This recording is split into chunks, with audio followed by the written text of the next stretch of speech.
Hello everyone, I am Rochelle Himpitubo and I am the second reporter of our group, which is Group 1. My topic, it's all about Republic Act number 1425. Republic Act number 1425, an act to include in the curricula of all public and private schools, colleges, and universities courses on the life, works, and writings of Jose Rizal, particularly his novels Noli Me Tangere and El Filibusterismo, authorizing the printing and distributions thereof, and for other purposes. So, based on the Republic Act number 1425, na kailangan talaga nating talakayin ang buhay ni Dr. Jose Rizal, lalo na ang kanyang mga nagawang nobela na ay pinamagatang Noli Me Tangere at El Filibusterismo, at iba pa niyang na siyang kanyang ginamit na sandata laban sa mga dayuhang nananakop. Whereas, today, more than any other period of our history, there is a need for rededication to the ideals of freedom and nationalism for which our heroes lived and died.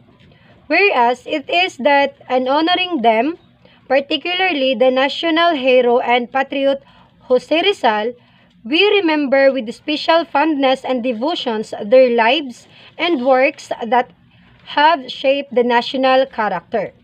Whereas, the life, works, and writings of Jose Rizal, particularly his novels, Noli Me Tangere and El Filibusterismo, are a constant and inspiring source of patriotism with which the youth, especially during their formative and decisive years in school, should be suffused.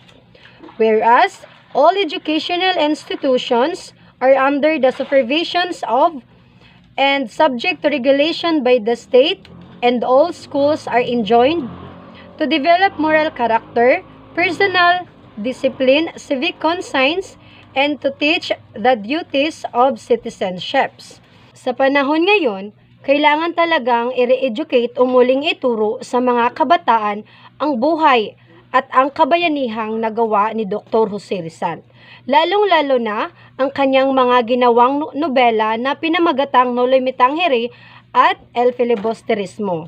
Dahil sa panahon ngayon, hindi naman natin maipagkakaila na unti-unti nang nakakalimutan ng mga kabataan ang sakripisyo at kabayanihang kanilang nagawa. Section 1. Courses on the life, works, and writings of Jose Rizal, particularly his novel Noli Me Tangere and El Filibusterismo, shall be included in the curricula of all schools, colleges, and universities, public or private, provided that in the collegiate courses, the original or unexpurgated editions of the Noli Me Tangere and El Filibusterismo or their English translations shall be used as basic texts. So, kinahanglan ang life ug ang mga novels ni Jose Rizal nga Noli Me Tangere and El Filibusterismo nga madiscuss gid siya sa matag eskwelahan, private man o public school sa high school and college level. Section 2. It shall be obligatory on all schools, colleges, and universities to keep in their libraries or adequate number of copies of the original and unexpurgated editions of Noli Me Tangere and El Filibusterismo, as well as of Rizal's others works and biography. They said, unexpurgated editions of Noli Me Tangere and El Filibusterismo or their translations in English as well as other writings of Jose Rizal shall be included in the list of approved books for required reading in all public or private schools, colleges, and university. So, kailangan ang library is sa every school na dito ang mga gipangbuhat ni Jose Rizal, especially ang mga novels nga iyang mga na-publish ug dapat dili ang mga unexpurgated nga copies or ang mga gipang summary lang. Dapat is kadtong mga complete jud nga mga copies or tong mga original. Section 3. The Board of National Education shall cause the translations of the Noli Me Tangere and El Filibusterismo as well as other writings of Jose Rizal into English, Tagalog, and the principal Philippines dialect. Cause them to be printed in cheap, popular editions and cause them to be distributed free of charge to persons desiring to read them through the Purok organizations and barrio councils throughout the country. The Board of National Educations must give books or cheap copies of the Noli Me Tangere and El Filibusterismo to those people who are willing to read these kinds of books as well as other writings of Jose Rizal through Purok or barrio organizations without any charges. Section 4. Nothing in this act shall be construed as amendment or repealing Section 927 of the Administrative Code, prohibiting the discussion of religious doctrines by public school teachers and other person engaged in any public school, o walang kahit sino mang makapagpapatanggal sa batas na ito. Section 5. The sum of 300,000 pesos in hereby authorized to be appropriated out of any fund not otherwise appropriated in the National Treasury to carry out the purposes of this act. So, this money that is allotted should be spent to the things that is intended for that money. It should not be spent to other things. Section 6. This act shall take effect upon its approval. So, the act will be automatically be effective whenever it is approved, it will be used, or act will be used, it is approved by the government. Source. The historical background and all the context of 1950s have the same goals as the law wants. They want to teach patriotism and nationalism to every young people in the country by applying it to the school, teaching young kids and molding them to be a responsible citizen. It's very relevant and crucial. That's why they set the following objectives. So, first is to rededicate the ideals of freedom and nationalism for which the heroes lived and died.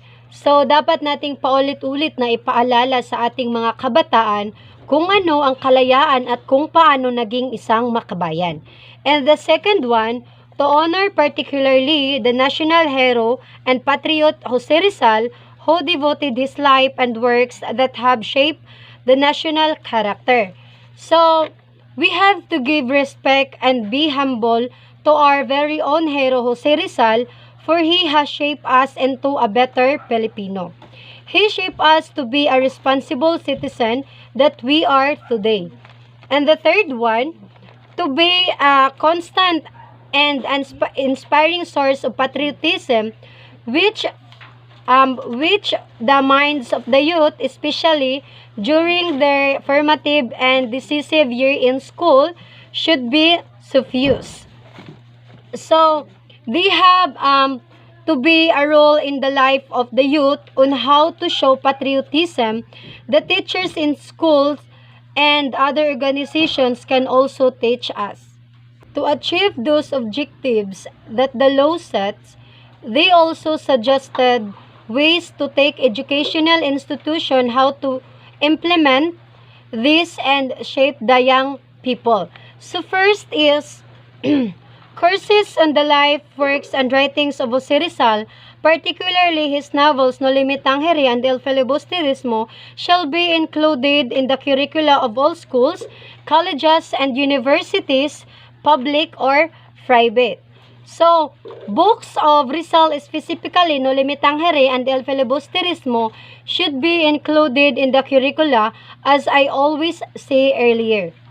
So, the second one is, it shall be obligatory on all schools, colleges, and universities to keep in their libraries an adequate number of copies of the original and expurgated editions of the Noli Me Tangere and El Filibusterismo, as well as of Rizal's other works and biography.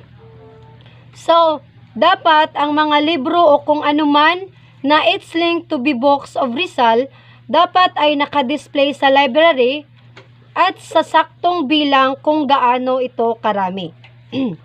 And the third one, the Board of the National Education shall cause the translations of Noli Me Tangere and El Filibusterismo as well as other writings of Jose Rizal into English, Tagalog, and the principal Philippines Act or dialects. Cause them to be printed in cheap popular editions and causes them to be distributed free of charge to persons desiring to read them through the Purok organizations and barrio councils throughout the country. The book should be translated into Tagalog or other dialect. It should be through Board of National Educations. With all of these objectives and mandates set by law, it not just help us to cure confusion, but also to not forget Jose Rizal, who served as a leader of Filipinos. This will be a reminder how he makes or achieve this to make our country independent from other countries. It can help the young people to be grateful and be inspired him. And that's all. Thank you.